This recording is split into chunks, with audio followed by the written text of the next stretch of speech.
우리 앞뒤 좌우에 계신 분들, 또 우리 각 가정에 계신 분들 이렇게 좀 인사를 할까요? 또 말씀을 안 하더라도 이 사랑의 눈빛을 담아 또 하트를 그리며 우리 함께 인사하도록 하겠습니다. 사랑하고 축복합니다. 네. 참 우리 이 시간이 얼마나 감격적이고 영광의 시간인지 모르겠습니다. 우리가 온라인 예배로 드린 지 벌써 이제 석 달여 시간이 흘러갔습니다. 여러분 각 가정에서 이제 모니터를 통해서 여러분 저를 보셨겠지만 저는 여러분을 처음 보지 않습니까? 제가 이제 그동안 예배를 드릴 때 어떤 때는 그런 생각이 들더라고요. 카메라를 바라보면서 예배를 드리니까 내가 지금 뭐 하고 있나? 1부 예배 드리고 또 2부 예배 똑같이 그렇게 드리니까 지금 굉장히 이게 좀 힘들고 어려운 이제 그런 마음이 느껴지게 되더라고요. 근데 오늘 제가 여러분 올라오시면서 서로 반갑게 인사하시는 모습, 또 이곳에 앉아 계신 모습 보니까 너무너무 감격이 되는 겁니다. 그래서 우리가 함께 모여서 드리는 예배가 얼마나 소중한 것인가 우리가 다시 한번 깨달아 알게 되는 것 같습니다. 아마 여러분도 오랜만에 이렇게 성도님들 바라보는 것, 여러분 이것이 얼마나 큰 은혜인가 우리가 알게 되는 것 같아요. 제가 앞에 앉아 있으면서 제가 오래전에 정말 감격 가운데 드렸던 그 예배의 시간이 떠오르더라고요. 제가 언제 그렇게 감격 가운데 예배를 드렸냐면 제가 이제 군대에 갔을 때 처음 이제 훈련을 마치고 이제 돌아와서 예배를 드리는데요. 여러분 얼마나 감격이 되는지 모릅니다. 예배하는 내내 찬양도 부를 수 없었고 앞을 볼 수가 없는 겁니다. 계속 눈물이 흐르는 거예요. 너무너무 감격이 돼서. 여러분 근데 그 예배의 은혜가 얼마나 놀랍던지요. 정말 이 군대 힘들고 어려운 그 시간들이 깨끗하게 녹아져 내려가는 겁니다. 제가 그러면서 예배의 감격이 얼마나 큰지 알게 되었어요. 여러분 우리가 이 시간 함께 드리는 이 예배 가운데 그 은혜가 충만하게 되시길 주의 이름으로 축복합니다. 아멘. 이런 예배 가운데 그런 감격과 은혜가 있어요. 여러분 그런데 제가 군대에서 그렇게 놀랍게 드렸던 그 감격의 예배가 얼마나 갔을까요? 몇 달 못 가더라고요. 여러분 교회가 바뀐 것도 아니고요. 목사님도 그대로, 찬양대도 그대로, 모든 게 그대로인데 변한 건 제 마음입니다.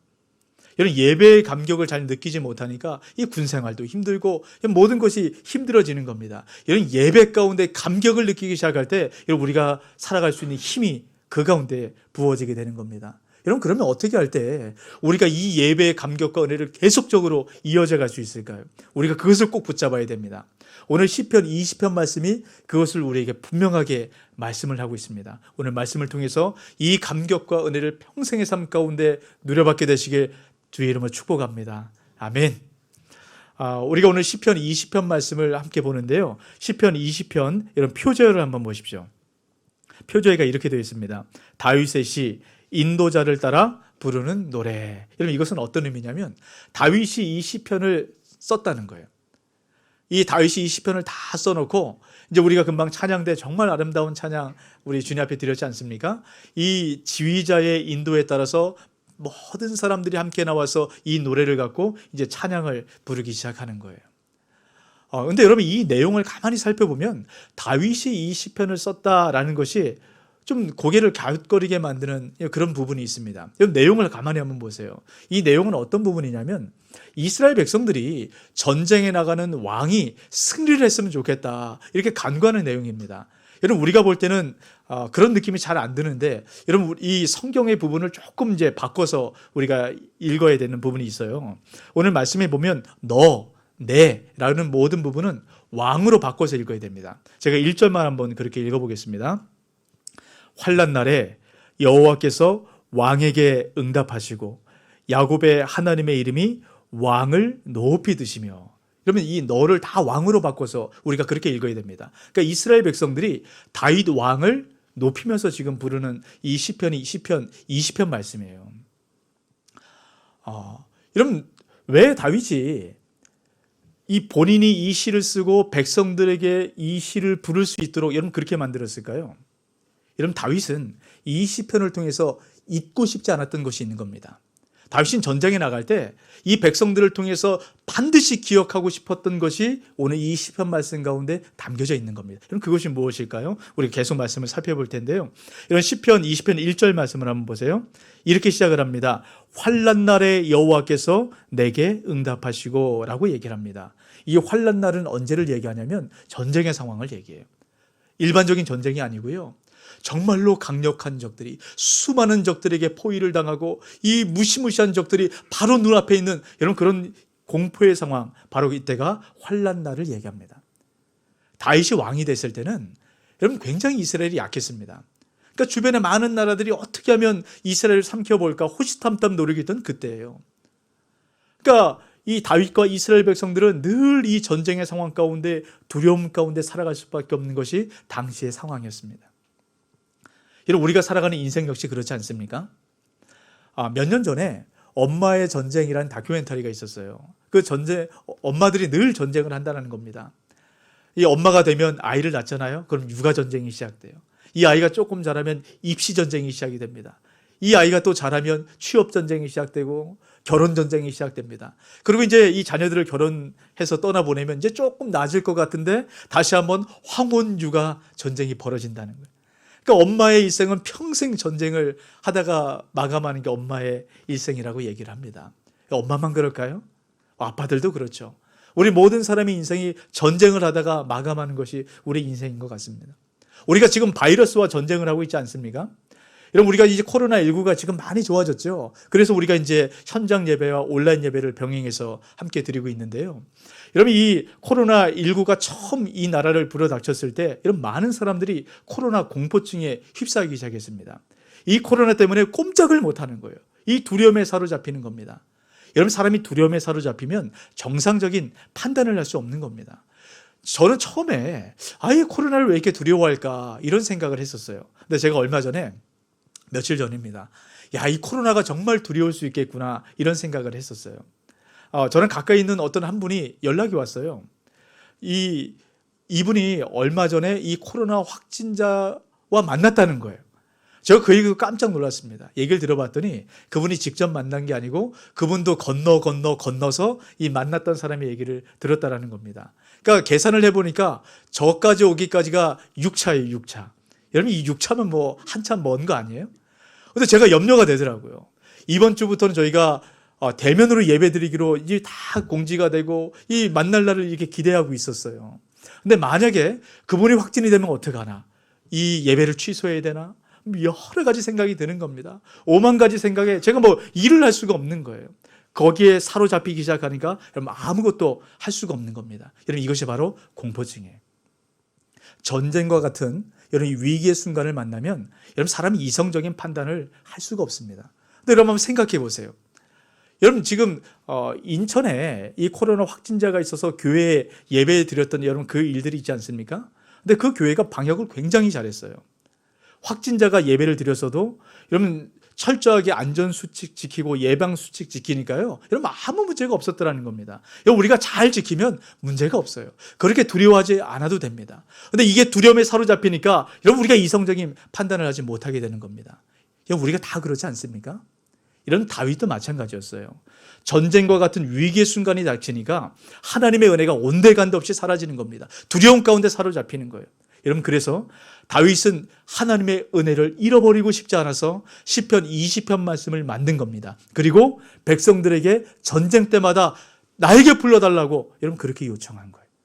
여러분 시편 20편 말씀 가운데 도대체 위기의 순간을 어떻게 넘어갈 수 있는 그 힘이 있는가 우리가 이 말씀을 잘 살펴봐야 됩니다. 여러분 시편 20편 말씀을 쭉 살펴보다 보면 다윗이 특별하게 강조가 있는 몇 가지가 있어요. 다윗이 계속적으로 반복하면서 잊고 싶지 않았던 여러분 그 한 가지가 무엇인 줄 아십니까? 하나님의 이름이에요. 여러분 1절 말씀을 보세요.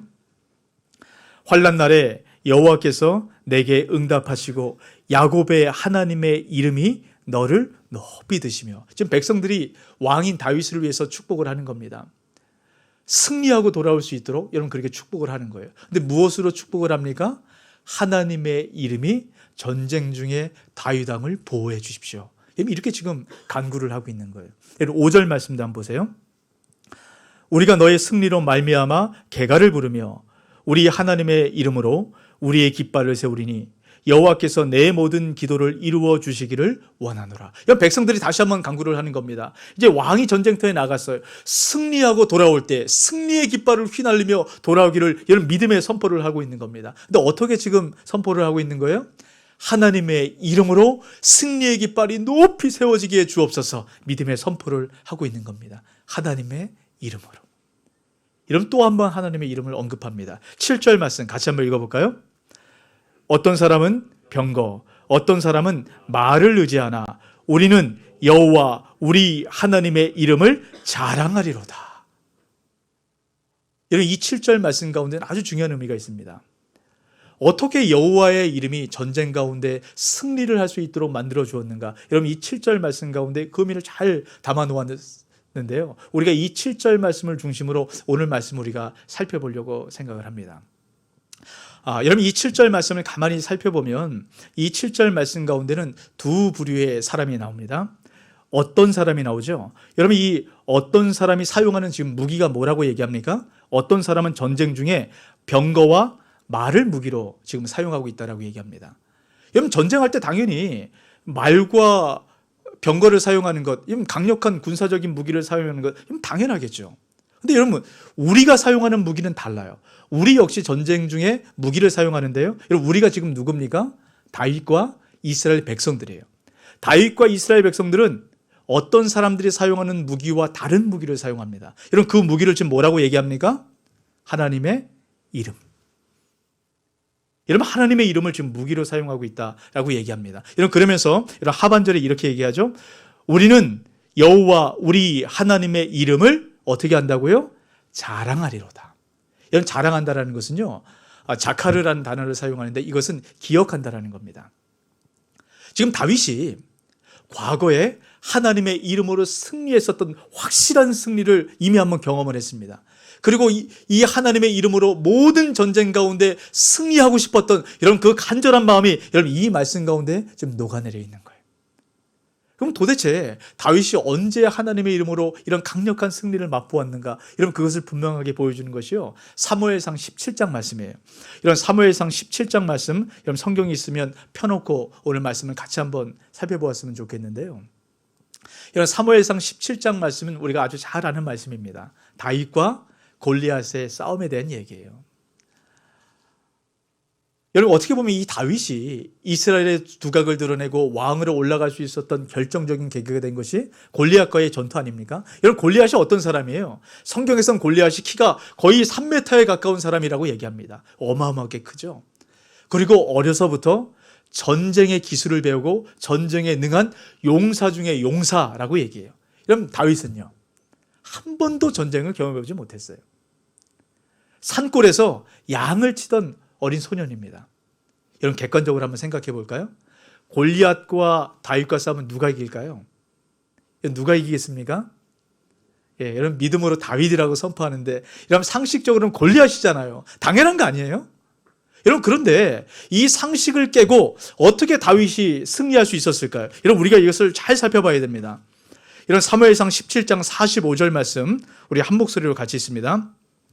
다윗이 블레셋 사람에게 이르되 너는 칼과 창과 단창으로 내게 나아오거니와 나는 만군의 여호와의 이름 곧 내가 모욕하는 이스라엘 군대의 하나님의 이름으로 내게 나아가노라.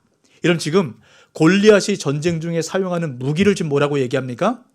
칼과 창과 단창이에요. 우리가 아까 시편 20편 7절 말씀에 보았던 어떤 사람들이 사용하던 무기, 말과 병거와 같은 것을 의미를 하고 있습니다. 이런 반면에 지금 다윗이 사용하고 있는 무기는 어떤 무기인가요? 하나님의 이름이에요. 이런 말과 병거라는 것은 이 세상의 힘을 얘기합니다. 이 세상의 스펙들, 이 세상의 능력들, 여러분 이것을 얘기해요. 이것을 가져야만 승리한다라고 얘기합니다. 하지만 다윗의 무기는 하나님의 이름입니다.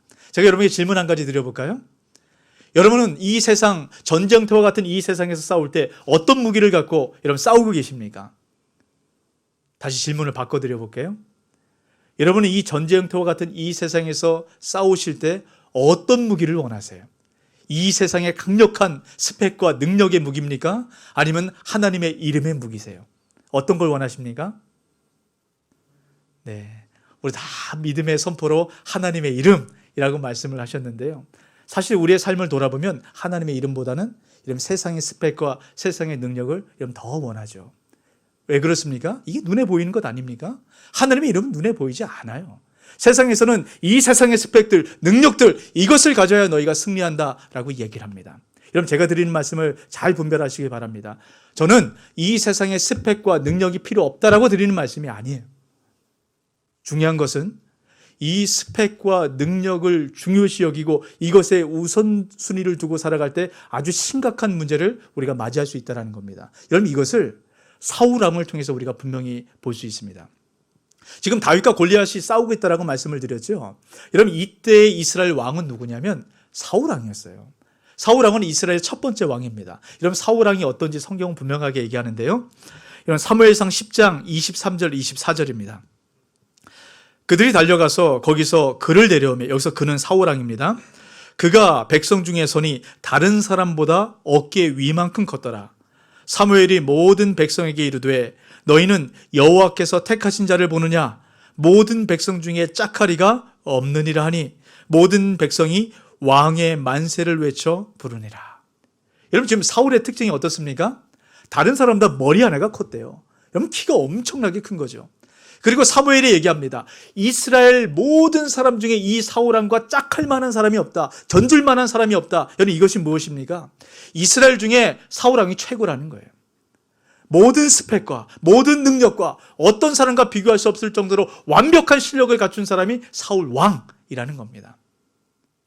여러분, 그런데 이 사울 왕이 자기보다 더 키가 큰 골리앗 앞에, 자기보다 더 능력이 있는 골리앗 앞에 섰을 때 반응이 어떻습니까?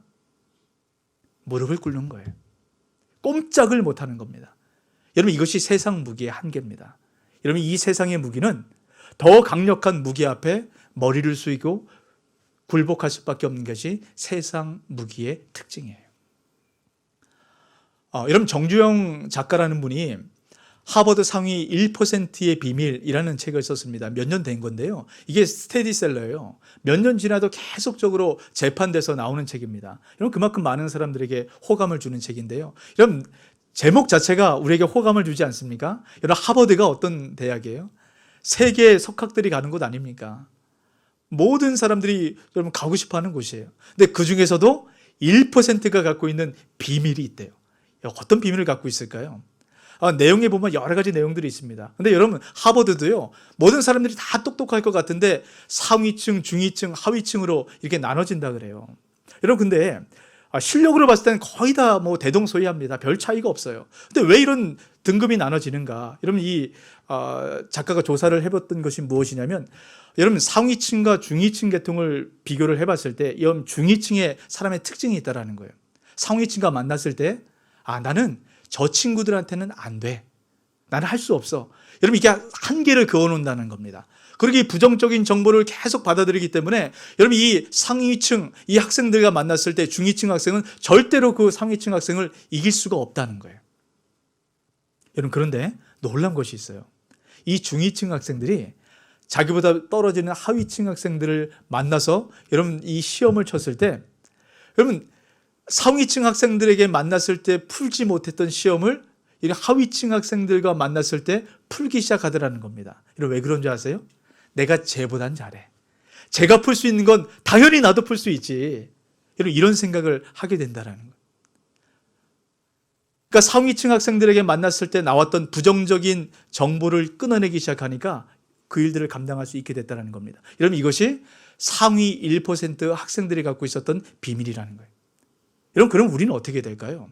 여러분, 믿음의 상위 1% 다윗을 통해서 여러분, 우리가 그 비밀을 한번 살펴봐야 됩니다. 여러분, 사울 왕을 한번 보세요. 이 세상에 놀라운 스펙과 능력 다 갖췄어요. 근데 자기보다 더 뛰어난 골리앗 앞에 서니까 어떻게 됩니까? 이스라엘에서는 사울 왕이 1등이죠. 근데 블레셋 앞에 서니까 자기보다 더 뛰어난 사람이 있는 겁니다. 여러분, 그러니까 그 앞에 굴복하는 거예요. 여러분, 사울 왕과 다윗을 비교해 보십시오. 여러분, 외형적으로 볼 때는 다윗이 사울 왕과 비교할 수가 없어요. 그런데 어떻게 이 다윗이 골리앗 앞에 섰을 때 골리앗을 이길 수 있었을까요? 다윗이 가졌던 무기는 이 세상의 무기가 아닙니다. 다른 무기를 갖고 있었기 때문에. 그 무기가 무엇인가요? 하나님의 이름. 우리가 이것을 잘 기억해야 됩니다.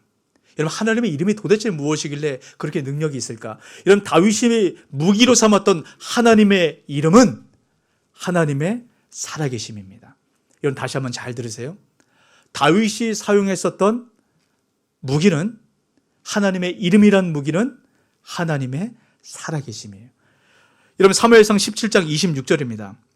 다윗이 곁에 서 있는 사람들에게 말하여 이르되 이 블레셋 사람을 죽여 이스라엘의 치욕을 제거하는 사람에게는 어떠한 대우를 하겠느냐? 이 할례받지 않은 블레셋 사람이 누구에게 살아계시는 하나님의 군대를 모욕하겠느냐? 지금 하나님의 군대를 뭐라고 표현합니까? 살아계시는. 또 한번 보세요. 사무엘상 17장 36절입니다. 주의 종이 사자와 곰도 쳤은즉 살아계시는 하나님의 군대를 모욕한 이 할례받지 않은 블레셋 사람이리이까 그가 그 짐승의 하나와 같이 되리이다. 이런 다윗에게 있어서는 하나님이 멀리 계시거나 과거의 추억 속에 계신 하나님이 아니라는 겁니다. 다윗에게 있어서는 하나님이 살아계신 분이에요. 지금도 살아서 다윗과 함께 계시는 바로 그 하나님, 그 하나님의 이름을 의지하며 나가기 시작할 때 이런 다윗이 골리앗을 이길 수 있었던 것입니다. 이런 다윗이 어떻게 이 살아계신 하나님을 만났습니까? 곰과 사자와 싸우기 시작할 때 이런 그 살아계신 하나님을 경험한 것입니다. 이런 그래서 그 살아계신 하나님을 경험했기 때문에 이런 골리앗 앞에 섰을 때 다윗은 골리앗이 골리앗처럼 보이지 않은 거예요. 골리앗이 사자와 곰과 같은 또 다른 짐승처럼 보이기 시작한 것입니다. 여러분, 이것이 바로 살아계신 하나님을 경험한 사람들이 바라보는 시각이에요. 여러분, 살아계신 하나님을 경험하게 되시길 주의 이름으로 축복합니다. 이런 바로 이 무게를 우리가 잡아야 돼요. 여러분, 사울왕을 다시 한번 생각해 보세요. 사울왕은 이 세상의 모든 사람들이 부러워하던 그 완벽한 이스라엘 1등이에요. 모든 걸 다 갖춘 사람입니다. 근데 왜 하나님께 버림을 받았을까요? 이런 사무엘상 13장 14절입니다. 지금은 왕의 나라가 길지 못할 것이라 여호와께서 왕에게 명령하신 바를 왕이 지키지 아니하였으므로 여호와께서 그의 마음에 맞는 사람을 구하여 여호와께서 그를 그의 백성의 지도자로 삼으셨느라. 사울왕의 문제가 뭡니까? 하나님 마음에 맞지 않은 거예요. 무엇이 맞지 않았습니까? 하나님께서 말씀하신 하나님의 명령을 여러분 지키지 못했어요. 여러분, 왜 그럴까요? 여러분, 어떤 명령을 지키지 못했기에 여러분 사울왕이 그 자리에서 내쳐졌을까? 여러분 잘 들으셔야 됩니다. 사무엘상 13장 11절입니다. 사무엘이 이르되 왕이 행하신 것이 무엇이냐 하니 사울이 이르되 백성은 내게서 흩어지고 당신은 정한 날에 오지 아니하고 블레셋 사람은 믹마스에 모였음을 내가 보았으므로. 여러분, 이 말씀이 어떤 배경이냐면 제가 서두에도 그런 말씀 드렸죠. 이스라엘 백성들은 전쟁에 나갈 때 하나님께 제사를 드립니다. 예배를 드려요. 이제 그러고 나서 하나님께 승리를 기원하며 이제 나가는 겁니다. 여러분, 그런데 이 제사는 아무나 드릴 수가 없어요. 제사장만 드릴 수 있습니다. 지금 사무엘이 제사장이었거든요. 그래서 전쟁을 할 때 사무엘이 올 때까지 일주일을 반드시 기다려야 된다라고 이야기를 한 겁니다. 근데 지금 사울왕이 일주일을 기다렸어요. 근데 사무엘이 오지 않은 겁니다. 여러분, 사무엘이 오지 않는 걸 보니까 이스라엘 백성들이 흩어지기 시작해요. 블레셋 군대는 앞에 가득 채워져 있습니다. 근데 이스라엘 군대는 흩어지기 시작해요. 사울왕이 두려워지기 시작한 거예요.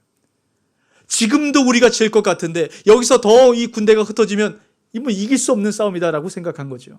그래서 백성들의 마음을 진정시키기 위해서 하지 말아야 될 것을 합니다. 이런 것이 무엇입니까? 제사장만 드려야 될 이런 제사를 사울왕이 드려버렸어요. 여러분, 재밌는 사실은요, 사울왕이 제사를 드리자마자 사무엘이 왔다는 거예요. 여러분, 일주일을 기다렸습니다. 근데 조금만 더 기다렸으면, 몇 시간만 더 기다렸으면 사무엘이 왔어요. 왜 못 기다렸을까요? 살아계신 하나님에 대한 경험이 없기 때문입니다. 여러분, 살아계신 하나님에 대한 경험이 없으니까 늘 사람의 무기를 취하는 거예요.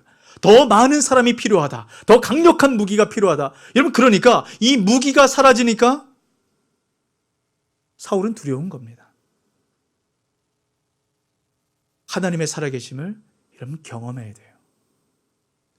이런 하나님의 살아계심을 경험하지 못한 여러분 사울은 평생의 삶을 두려움과 열등감 가운데 살아갔습니다. 그리고 비참한 최후를 맞이했어요. 여러분, 우리도 전쟁터와 같은 이 세상을 살아가고 있지 않습니까? 어떻게 우리가 승리할 수 있습니까? 살아계신 하나님을 경험해야 됩니다. 여러분, 다윗을 한번 보세요. 여러분, 다윗이 어떻게 골리앗과 싸워 승리했습니까? 살아계신 하나님을 경험했기 때문에. 어디서요? 곰과 사자와 싸워서 살아계신 하나님을 경험했기 때문입니다. 여러분, 이 다윗이 처음부터 곰과 사자와 싸워서 어떻게 이길 수 있습니까? 아마 처음에는 곰과 사자와 싸우기 전에 더 작은 여러분 늑대와 싸우지 않았을까요? 여러분, 작은 것에서부터 살아계신 하나님을 경험하다 보니까 결국은 곰과 싸워 이길 수 있었고 골리앗과 싸워서 승리할 수 있었던 겁니다. 여러분, 살아계신 하나님을 경험해야 돼요. 여러분, 지금 어떤 전쟁 중에 있습니까? 여러분, 질병 가운데 여러분 전쟁하고 계세요? 아니면 자녀의 문제로 전쟁 가운데 계십니까? 재정적인 문제로 여러분 전쟁 가운데 계세요? 여러분, 살아계신 하나님 믿으시고 조금만 견디시기 바랍니다. 여러분, 사울왕이 일주일을 견뎠는데 몇 시간을 못 견뎠어요. 여러분, 조금만 견디시길 바라요. 그렇게 살아계신 하나님을 경험하기 시작할 때 여러분, 우리는 전쟁터와 같은 이 세상 가운데 승리하는 삶을 살아갈 수 있습니다. 여러분, 우리 자녀들에게 여러분 이것을 알려주셔야 돼요. 여러분, 이 자녀들에게 이 세상의 무기들, 스펙들, 능력들 이것을 가지라고, 이 무기를 취하라고 우리가 자녀들에게 말해주는 것이 아니라 하나님의 이름, 다시 말하면 살아계신 하나님 만날 수 있는 여러분 그것을 우리 자녀들에게 물려주셔야 됩니다. 그래야만 전쟁터와 같은 이 세상 가운데 여러분 견뎌낼 수 있어요. 근데 우리가 자꾸 이것을 잊어버립니다. 하나님의 이름을 잊어버려요. 하나님의 살아계심을 잊어버립니다. 그래서 다윗이 했던 것이 뭔가요? 노래를 만들어서 백성들에게 불러달라고 한 거예요. 이런 우리가 왜 함께 모여서 이렇게 예배하고 있습니까? 우리가 그래서 서로를 통해서 듣고 싶은 거예요. 우리가 왜 목장을 통해서 이런 그런 모임을 갖고 있습니까? 이러면 서로를 통해서 살아계신 하나님을 함께 경험하고 싶은 겁니다. 여러분, 우리가 함께함을 통해서 이 살아계신 하나님의 은혜와 능력을 경험하게 되시길 주의 이름으로 축복합니다. 아멘. 여러분, 제가 한 가지만 더 말씀을 드리고 싶어요. 오늘 말씀 가운데 보면 전쟁터와 같은 이 삶 가운데 승리할 수 있는 또 한 가지의 방법을 다윗이 얘기를 합니다. 여러분, 시편 20편 말씀을 다시 한번 보십시오. 1절부터 6절까지의 말씀을 가만히 살펴보면 백성들이 뭐라고 얘기하냐면 너라는 단어를 사용합니다. 여러분, 너가 왕이라고 말씀을 드렸죠. 그러니까 이 전쟁의 싸움은 다윗왕 당신이 잘 싸워서 승리해야 됩니다. 백성들이 계속 그렇게 얘기하는 거예요. 우리 다윗왕이 승리할 수 있도록 도와주십시오. 이렇게 간구를 합니다. 여러분, 그런데 7절부터 이 말이 바뀌기 시작해요. 그럼 7절, 8절, 9절을 보세요. 너라는 말이 나옵니까? 안 나와요. 너라는 말 대신 뭘로 바뀌고 있습니까? 우리라는 말로 바뀌었어요. 우리가 뭔가요? 다윗과 이스라엘 백성을 이야기합니다. 여러분, 전쟁은 왕 혼자 싸우는 것이 아닙니다. 함께 싸우는 것이죠. 여러분, 우리가 이것을 잘 기억해야 됩니다. 우리가 이 코로나19를 통해서 여러분 우리가 이것을 뼈저리게 깨달았지 않습니까? 우리 혼자 아무리 잘해도 여러분 막아낼 수가 없어요. 이 전쟁 가운데 승리할 수가 없습니다. 우리가 함께 막아내야 돼요. 함께 해야 됩니다. 우리가. 여러분, 그래서 우리가 이 코로나 시간들 동안에 이 우리의 중요성을 위해서 여러분 이 가정 안에서도 계속 일구 기도회를 통해서 우리로서의 이 가정의 회복을 우리가 계속적으로 해왔지 않습니까? 여러분, 이 코로나가 끝나도요, 이 가정을 함께 묵상하고 기도하는 것, 여러분 이건 놓으시면 안 됩니다. 자녀들에게 우리의 힘과 능력을 알려주셔야 돼요. 여러분, 그리고 이 코로나19 동안에 우리가 이 영적 가족 공동체로 우리 성덕중앙교회가 가족으로 함께 했지 않습니까? 여러분, 이 홈페이지에 보면 한 집사님의 글이 있어요. 그 집사님은 사업장을 하시는 분인데요. 여러분, 이 코로나가 처음에 몰아닥쳤을 때 이런 아무도 사업장에 가지 않았어요. 그러니까 음식점이 장사가 되지 않는 겁니다. 근데 우리 성덕 가족 공동체가 우리로서 함께 세워가자. 여러분, 그러면서 우리가 방문하기 시작하지 않았습니까? 여러분, 그때 이 집사님이 얼마나 큰 은혜를 경험했는지 몰랐다라고 이야기를 합니다. 여러분, 글에 담았던 것보다 더 많은 은혜를 그 집사님이 이야기를 나누세요. 여러분, 우리라는 가족 공동체가 함께 있었기 때문에 그 집사님이 견딜 수 있었다라고 이야기를 합니다. 여러분, 우리가 함께 있어야 돼요. 나 혼자는 안 됩니다. 여러분, 이것을 다시 한번 기억하게 되시길 바랍니다. 여러분, 그리고요, 이 우리 안에는 아직 예수님 믿지 않지만 앞으로 영적 공동체 안에 들어올 예수 가족들, 미래의 예수 가족들인 우리 주변에 있는 많은 사람들 역시 포함되어 있습니다. 여러분, 그래서 우리가 다셈의 비전을 놓고 계속적으로 우리가 주변에 많은 것들을 행하고 나누고 있는 것 아니겠습니까? 이것을 다시 한번 기억하셔야 돼요. 우리 날마다 예배를 통해서, 우리 모임을 통해서 우리가 함께할 때 우리의 은혜를 맛보아 누리게 되는 저와 여러분 되시길 주의 이름으로 축복합니다. 아멘. 오늘 말씀을 다시 한번 기억하십시오. 오늘 말씀을 잘 정리해 놓은 말씀 구절이 하나가 있습니다. 로마서 10장 13절 같이 있습니다. 누구든지 주의 이름을 부르는 자는 구원을 받으리라. 예수 이름에는 능력이 있습니다. 이런 왜 능력이 있습니까? 누구든지 어떤 상황에서든지 어떤 전쟁에서든지 구원하실 수 있는 능력이 예수 이름에 있습니다. 이럼 어떻게 예수 이름에 능력이 있습니까? 요한계시록 1장 18절 말씀 같이 한번 있습니다. 곧 살아있는 자라 내가 전에 죽었었노라 볼지어다 이제 세세토록 살아있어 사망과 음부의 열쇠를 가졌노니. 여러분, 예수의 이름에 능력이 있는 이유가 무엇입니까? 예수님은 세세로 살아계신 분. 어제도 계셨고 오늘도 계시고 앞으로도 계세요. 이런 다윗 왕 가운데 곰과 사자와 싸울 때도 하나님은 다윗과 살아서 함께 계셨습니다. 그 살아계신 하나님께서 골리앗과 싸울 때 살아서 함께 계셨어요. 이런 그 다윗과 함께 계셨던 그 하나님이 오늘 바로 저와 여러분과 함께 하게 계시길 주의 이름으로 축복합니다. 여러분, 그것을 믿으시길 바랍니다. 하나님은 살아계신 분이세요. 여러분, 이것이 바로 예수 그리스도 이름의 비밀이에요. 우리가 이것을 기억하며 살아갈 때 우리가 어떤 전쟁 가운데도 승리할 수 있습니다. 여러분, 세상의 무기, 이것은 한계가 있습니다. 이걸 놓으시고 예수 그리스도의 이름의 무기를 붙잡으시기 바랍니다. 영원히 살아계신 그 이름 붙들고 우리가 믿음으로 나아갈 때 날마다 승리를 맛볼 수 있습니다. 그 이름 붙들고 조금만 견디세요. 여러분, 그럴 때 정말 상상하지 못할 그 은혜가 우리 가운데 부어지게 됩니다. 이 풍성한 은혜를 누려받게 되시길 주 이름으로 축원합니다. 아멘. 이 말씀 기억하시고 우리 함께 믿음으로 찬양합니다. 여러분, 예수의 이름에 능력이 있다는 거 우리가 너무 잘 알죠? 예수 이름에 소망이 있습니다. 능력이 있고요. 모든 것이 다 갖춰져 있어요. 근데 우리가 이것을 잊어버려요. 우리가 이것을 잊어버리지 않도록 여러분, 날마다 그 이름을 선포해야 됩니다. 여러분, 바로 이 시간이 여러분 그런 시간이에요. 여러분, 그럴 때 이 세상의 무기를 비로소 놓을 수 있습니다. 예수 이름이라는 무기를 잡지 못하면 세상의 것 절대로 못 놓습니다.